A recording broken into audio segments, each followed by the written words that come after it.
All right, so this morning we are in 1 Corinthians chapter 4. And again, this is really just continuing what we've seen already in chapter 2 and chapter 3. Paul is in this book, he's defending his apostleship. He's making the case for the Corinthians that he is a legitimate apostle. So how then should the Corinthians think about an apostle? What is an apostle? What does it mean to be an apostle? Now Paul knows when he says that he is committing himself to a certain standard. There's a standard when it comes to apostles, and he's talking about it here in chapter 4. He says, first of all, this is how you should think about us as apostles.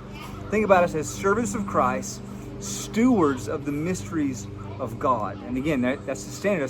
He's committed himself to something there. So then he says in verse 3, now look, you got to make a judgment about this.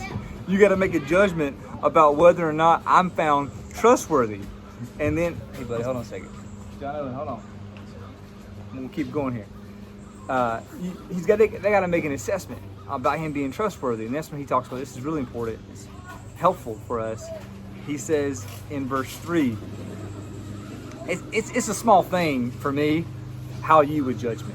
It's a little thing for me how you think about me. In fact, it's a little thing about how I think about myself. I don't even judge myself. And then Paul goes on to say, now look, my conscience is clean. I don't have anything, in my own self-perception that I get hung up over. Like my conscience is clean. But even that doesn't matter. Just because my conscience is clean, as it were, I'm not thereby acquitted. Why? Because Paul says here in verse 4, it is the Lord who judges me.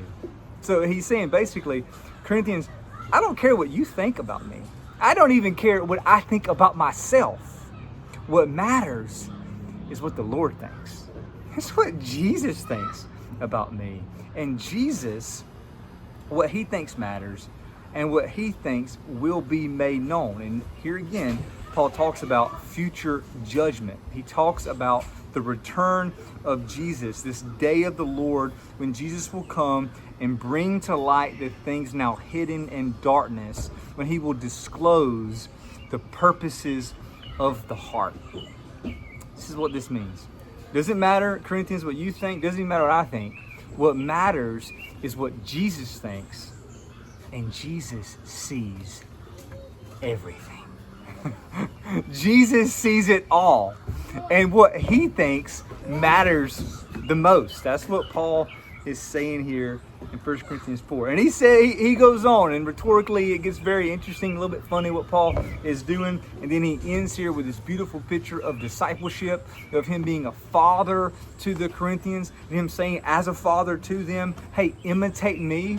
Like a kid wants to be like, a son wants to be like their dad. Hey, Corinthians, be like me. I'm your father in Christ. And he talks about Timothy, his spiritual son. That's really important.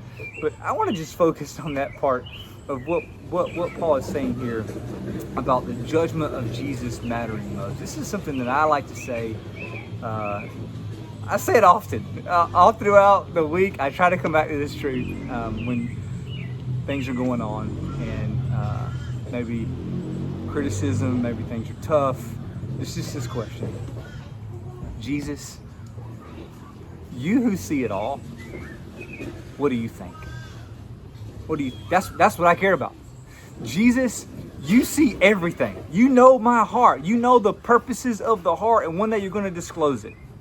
So whatever is being said here, there, whatever, look, Jesus, you who see it all, what do you think? That's the question.